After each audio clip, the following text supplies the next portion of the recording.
High friends, നമ്മുടെ future ടെൻസുമായിട്ടുള്ള എല്ലാ കാര്യങ്ങളും നമ്മൾ കഴിഞ്ഞു. എന്ന് വെച്ചാൽ എന്നതൊക്കെയാണ്? Form, negative, yes or no question, WH question, passive voice. ഇനി വരുന്നത് യൂസാണ്. അതിൻ്റെ ഉപയോഗം ഭാവി റിലേറ്റഡ് ആയിട്ടുള്ള ഭാവി സംബന്ധമായ എന്ത് കാര്യങ്ങളെ പറ്റിയും പറയാനാണ് ഫ്യൂച്ചർ ടെൻസ് ഉപയോഗിക്കുന്നത്. നമുക്ക് പറയാൻ വേണം, ഇങ്ങനെ ഒത്തിരി കാര്യങ്ങൾ പറയാം. Promise, I promise I will do that. Decisions, തീരുമാനങ്ങൾ, I will study 10 hours a day എന്നൊക്കെ പറയല്ലേ, അത് ഡിസിഷൻസ്. ഭാവി പറയുന്നവരുണ്ടല്ലോ, കൈനോട്ടക്കാരൻ, ജാതക അതേപ്പറ്റി നമ്മുടെ ഭാവിയൊക്കെ പറയല്ലേ ഒരിടത്ത്. നീ രാജാവാകും, നീ ചക്രവർത്തിയാകും, അല്ലെ നീ എന്താ മറ്റേ സ്പേസിൽ പോകും, ഇതൊക്കെ. ഇങ്ങനെയുള്ള എല്ലാ കാര്യങ്ങൾക്കും നമ്മൾ ഫ്യൂച്ചർ ടെൻസാണ് ഉപയോഗിക്കുന്നത്. മനസ്സിലാകുന്നുണ്ടോ? അപ്പോൾ അതിനകത്ത് എന്തെല്ലാം വരും? പ്രോമിസ് വരും. നമ്മൾ വാഗ്ദാനങ്ങൾ, സാധാരണ വാഗ്ദാനങ്ങളെല്ലാം തന്നെ ഭാവിയായിരിക്കും. തീരുമാനങ്ങൾ, ഡിസിഷൻസ്, അതെല്ലാം ഭാവിയായിരിക്കും. പിന്നെ നമ്മൾ പറയല്ലേ, എന്താ സംഭവിക്കും എന്ന് പറയല്ലേ, പ്രഡിക്ഷൻ എന്ന് പറയല്ലേ. അടുത്ത ആഴ്ചയിൽ ഞാൻ സ്വർഗത്തിൽ പോകും, അപ്പോൾ അത് ഒരു പ്രഡിക്ഷനാണ് അല്ലേ. അതുപോലെ സഹായം, എന്നെ സഹായിക്കാം എന്ന് പറയല്ലേ, ഇതൊക്കെ പ്രഡിക്ഷൻസാണ്. അതുപോലെ നമ്മുടെ ആഗ്രഹങ്ങൾ, എൻ്റെ സ്വപ്നങ്ങൾ പൂവണിയും എന്ന് പറയല്ലേ. ഇങ്ങനെ ഭാവി സമയമായിട്ട് എന്തെല്ലാം കാര്യങ്ങൾ ബന്ധപ്പെട്ട് കിടക്കുന്നു, അതെല്ലാം നമുക്ക് ഈ ടെൻസ് ഉപയോഗിച്ച് പറയാൻ പറ്റും. കുറേ എക്സാമ്പിൾ ഞാൻ കൊടുത്തിട്ടുണ്ട്. പിന്നെ ഇതിനകത്ത് ഒരു വേറെ പ്രത്യേകത എന്താ വെച്ചാൽ, ഞാൻ പറയും ഡിസിഷൻ, തീരുമാനങ്ങൾ. അതുപോലെ തന്നെ നമുക്ക് അടുത്ത വർഷം നമുക്കൊരു എക്സ്കർഷന് പോകാം, പോകും. അതെന്താ, ഒരു പ്ലാനാണത്.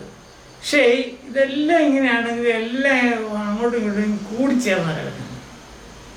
ഒരു ഡിസിഷൻ എടുത്താൽ അത് നമുക്ക് കാണാൻ നമ്മളൊരു ആഗ്രഹമായിട്ട് തോന്നും അല്ലേ. ഇപ്പോൾ നമ്മളൊരു പ്ലാൻ എടുത്ത് അത് നമ്മുടെ ആഗ്രഹമായിട്ട് വേണമെങ്കിൽ പറയാം. അപ്പം അതുകൊണ്ട് കൃത്യമായിട്ട് ഇതെങ്ങനെയാണെന്ന് പറയാൻ പറ്റില്ല. മനസ്സിലായി? ഇതൊക്കെ മനസ്സിൻ്റെ ഒരു ആഗ്രഹങ്ങളാണ്. ഹോപ്പ് എന്ന് പറയും. Hope, he will leave hospital by tomorrow. അതൊരു ഹോപ്പാണ്. He will get better. മനസ്സിലായില്ലേ? നമ്മളൊരു ഭാവിയിൽ സംഭവിക്കാൻ ഇപ്പം ഇങ്ങനെയുള്ള സാധനങ്ങളെല്ലാം കൂടിച്ചേർന്ന് കിടക്കുന്ന നമ്മൾ ഇംഗ്ലീഷിൽ വാക്കുണ്ട് ഓവർലാപ്പ് ചെയ്യാന്ന് പറയും.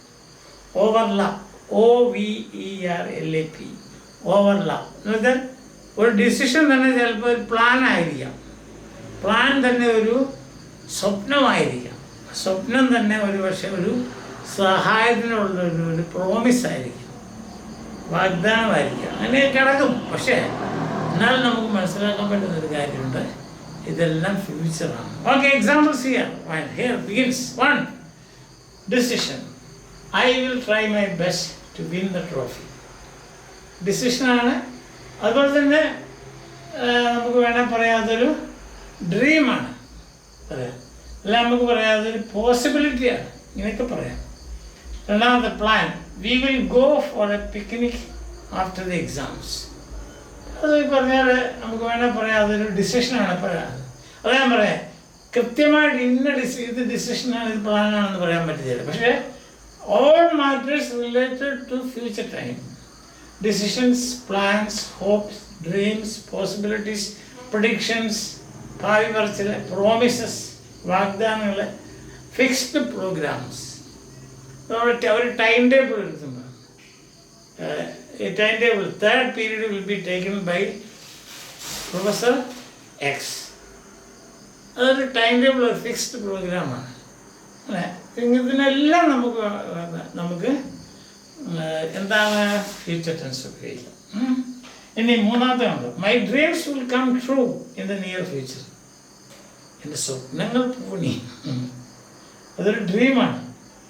സ്വപ്നം, hope. Some sure he will get better soon. അതൊരു ആഗ്രഹമാണ്, ഒരു ഹോപ്പ്.